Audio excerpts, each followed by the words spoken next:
Welcome to the Business Chaser, your quick pour of strategy, clarity, and momentum. We skip the small talk and get straight to the strategy here in these bite-sized episodes. We're here to help you grow smarter, market better, and chase what matters, all in 15 minutes or less. I'm your host, Lauren Najar. Tune in and let's chat. Hey everyone, I'm Heidi. I am a social media strategist and marketing consultant, and I wanted to chat with you all about where we need to be in our business to market ourselves.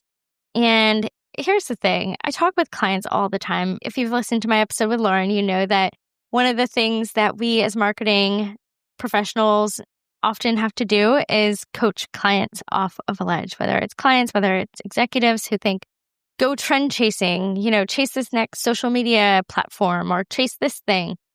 That's not where the magic happens. Where the magic happens is where your audience already is.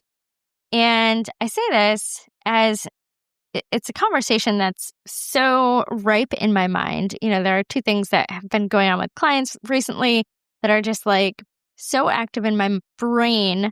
One is, a client of mine is launching a thing and she's trying to build new audiences. And I told her, don't let this be a distraction. When we go chasing platforms and chasing audiences, we're ignoring the audiences that we already have. So for someone who has, 13,000 followers on Instagram, I said, what are you doing to engage them? Are you active on stories?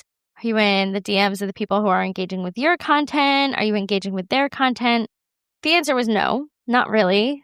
She's creating a lot of amazing content, which is great because it's ripe for repurposing. But let's repurpose it across the audiences that you already have, is what I told her. So there are two things that I see so common with business owners. One, you chasing trends and trying to be viral, and two, chasing platforms. Like, do I need to be on TikTok? Like 99% chance, the answer is probably no. I say that to a lot of my clients. And also, do you have the time and the energy before you chase any of these trends or any new platform, whether it's Substack, whether it's YouTube, whether it's, building a new email newsletter, which I think everyone should have as a matter of fact.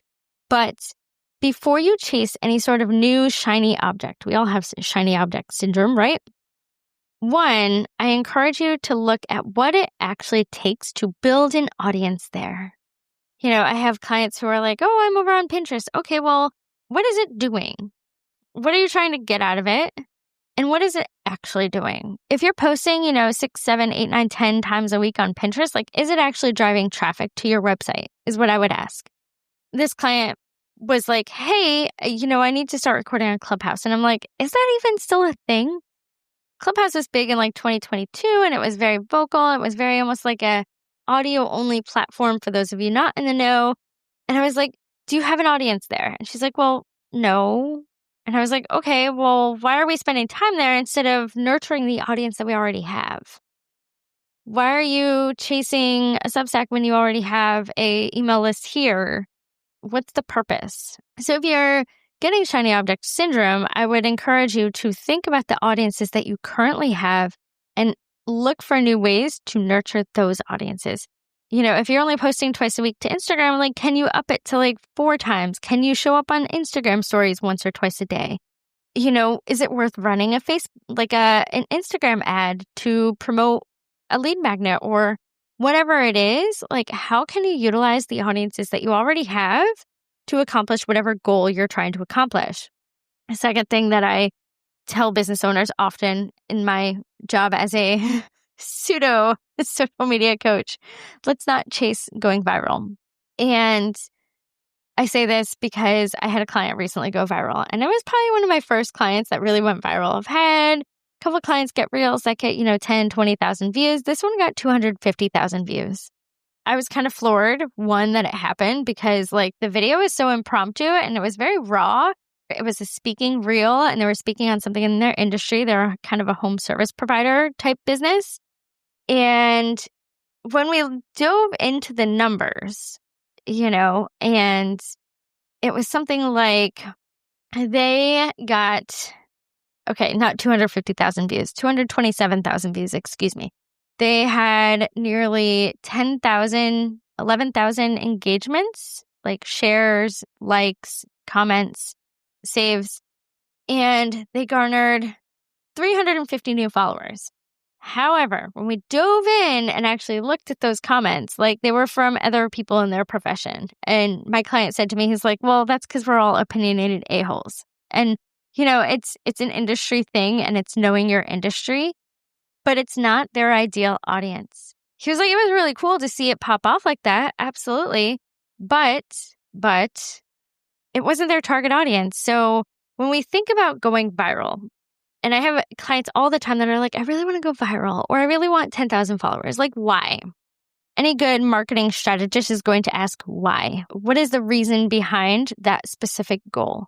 Because if you're telling me like, oh, I want to grow my business, I want, 10 new clients, or I want 20 new leads, whatever it is, that's going to actually drive the needle in your business, it's probably not chasing viral trends.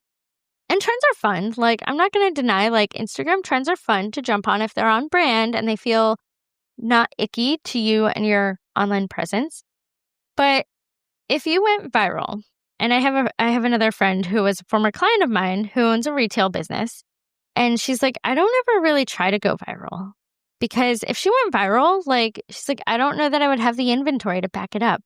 So yeah, 50,000 views would be great and all that traffic would be great. She's like, but I would just tick people off because they wouldn't be able to buy anything from me because I don't support that kind of traffic. So you have to look at your capacity for, one, if your content goes viral, what type of people is it going to attract? And there is something to be said about the social media space and that we don't control who sees our content, when they see it, and how they interact with it, whether they do or not. We call it rented space. I often call social media rented space.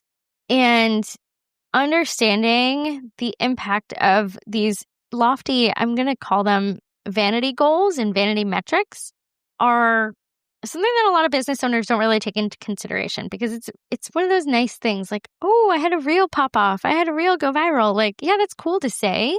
But at the end of the day, what is it doing for your business? So, in conclusion, we're not chasing viral trends.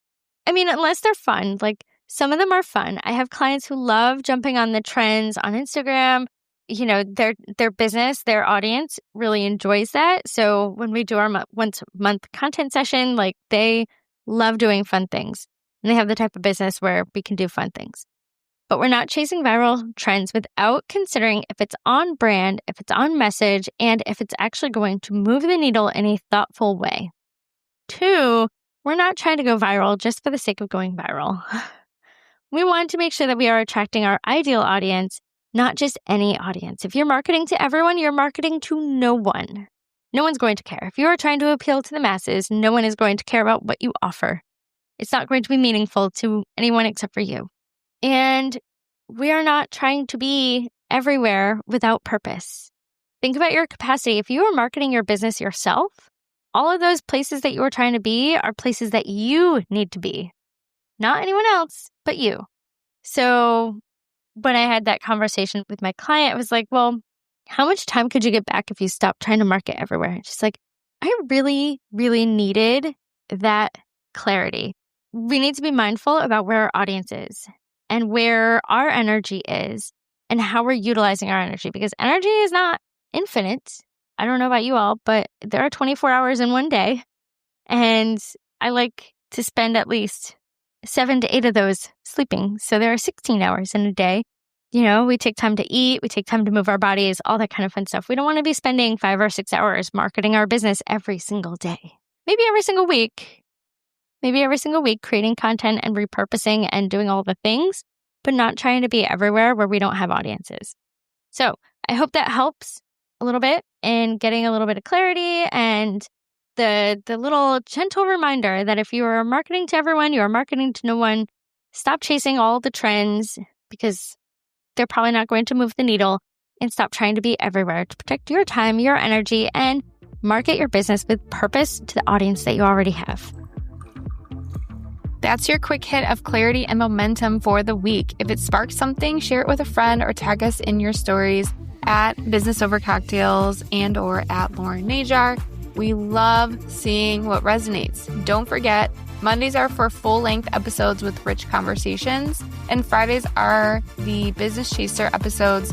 These are bite-sized insights pulled from our guests to keep you inspired and aligned throughout the week. Do you have a question or a takeaway? DM us at Business Over Cocktails. We just might feature it in a future episode. Cheers!